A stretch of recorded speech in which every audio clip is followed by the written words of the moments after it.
Hello दोस्तों, स्वागत है आपका टेस्ट योर जीके पर।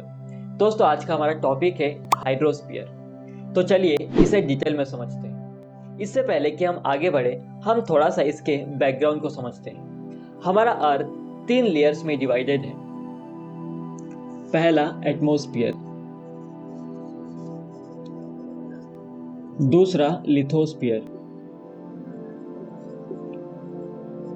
और तीसरा हाइड्रोस्फीयर।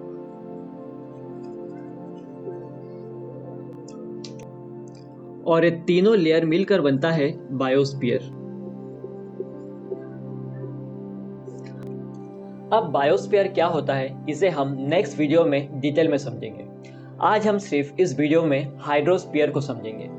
तो सबसे पहले हम हाइड्रोस्फीयर का मतलब समझते हैं। हाइड्रोस्फीयर मतलब अर्थ का वो हिस्सा जिसमें वाटर अवेलेबल है। अब ये वाटर कोई भी फॉर्म में हो सकता है, चाहे वो सॉलिड फॉर्म में हो, लिक्विड फॉर्म में हो या फिर गैसियस फॉर्म में। अब हाइड्रोस्फीयर में क्या क्या आता है, इसे देखते हैं। तो हाइड्रोस्फीयर में आता है ocean, river, lakes, seas, glacier, ground water, water vapour etcetera. ये सारे आते हैं हाइड्रोस्फीयर में। दोस्तों, आपने देखा होगा कि कभी कभी पत्थरों के अंदर से भी वाटर निकलता है और वो वाटर भी हाइड्रोस्फीयर में आते हैं। अब हम हाइड्रोस्फीयर के डिवीजन को समझते हैं। आप सबको मालूम होगा कि हमारे अर्थ में टोटल 71% वाटर है और ये 71% वाटर अलग अलग फॉर्म में अवेलेबल है। अब वो कौन कौन से हैं, चलिए देखते हैं। Hydrosphere mainly 4 types of waters में डिवाइडेड है। पहला सरफेस वाटर, दूसरा ग्राउंड वाटर, तीसरा फ्रोजन वाटर और चौथा एटमॉस्फेरिक वाटर।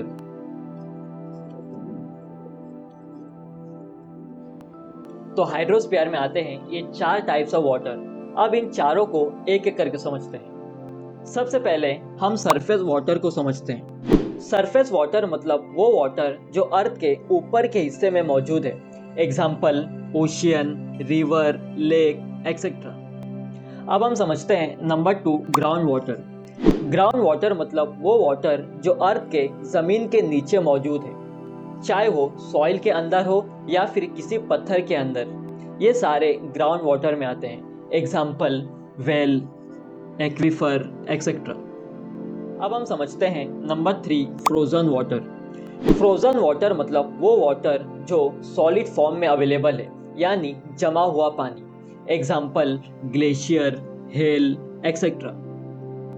अब नंबर 4 पे आता है एटमॉस्फेरिक वाटर। एटमॉस्फेरिक वाटर मतलब वो वाटर जो हमारे एटमॉस्फेयर में गैसियस फॉर्म में अवेलेबल है और इस वाटर को हम अपनी आंखों से देख नहीं सकते, बल्कि इसे सिर्फ महसूस कर सकते हैं। Example fog, water vapour, cloud water etcetera. तो दोस्तों, ये हमने हाइड्रोस्फीयर के डिवीजन को समझा। अब इसके आगे हम जो समझने वाले हैं वो बहुत ही ज़्यादा इम्पोर्टेंट है, क्योंकि अब हमारे अर्थ के सारे वाटर्स को परसेंट वाइज डिवीजन में समझेंगे। दोस्तों, अगर आपको मेरा पढ़ाना अच्छा लगता हो तो आप हमें कमेंट करके एप्रिसिएशन ज़रूर कर सकते हैं। इससे पहले की वीडियो में एक भाई ने, जिनका नाम अरुष रस्तोगी है, उन्होंने एक प्यारा सा कमेंट करके हमें एप्रिसिएशन किया था। आपका एक प्यारा सा कमेंट हमें बहुत मोटिवेशन देता है। तो चलिए अब हम समझते हैं हमारे अर्थ का कौन सा वाटर कितने परसेंटेज में डिवाइडेड है। हमारे अर्थ में टोटल 71% वाटर है और इस 71% वाटर में से 97% वाटर ओशियन, सीज, रिवर इन सब में डिवाइडेड है। यानी हमारे अर्थ का maximum percentage of water saline water है और जो बाकी जो 3% वाटर है वो फ्रेश वाटर है। अब इस फ्रेश वाटर कितने परसेंटेज में डिवाइडेड है, अब इसे समझते हैं। अब ये 3% फ्रेश वाटर 3 वाटर्स में डिवाइडेड है। पहला ग्लेशियर वाटर, दूसरा ग्राउंड वाटर और तीसरा अदर फ्रेश वाटर।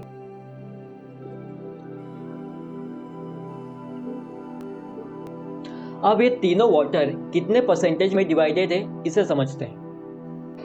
मान लो ये 3% फ्रेश वाटर है और इस 3% फ्रेश वाटर का 69% वाटर ग्लेशियर वाटर है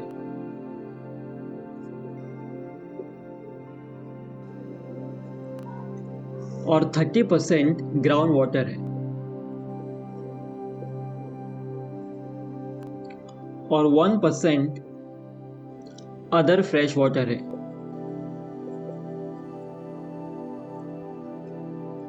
अब जो ये 1% अदर फ्रेश वाटर है इसके डिवीजन को समझते हैं।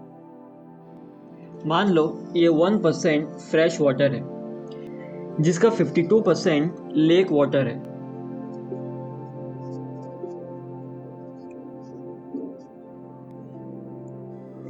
38% सॉइल मॉइस्चर वाटर है,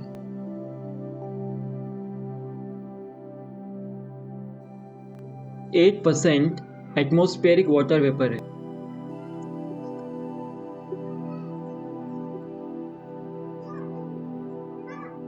1% स्वीट रिवर वाटर है यानी मीठा पानी।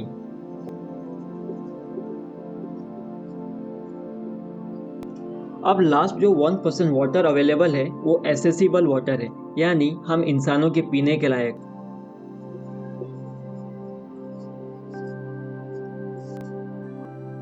तो दोस्तों आप इमेजिन कर सकते हैं कि हमारे अर्थ में कितने कम अमाउंट ऑफ पीने का पानी अवेलेबल है।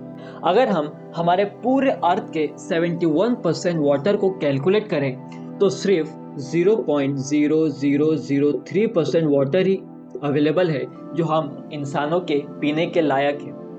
और शायद आने वाले समय भी ये पानी भी ना बचे क्योंकि आज दुनिया भर में ग्लोबल वार्मिंग और वाटर पॉल्यूशन की वजह से ये पानी दिन ब दिन खराब हो रहा है। तो मुझे उम्मीद है दोस्तों आप हाइड्रोस्फीयर को अच्छे से समझ गए होंगे।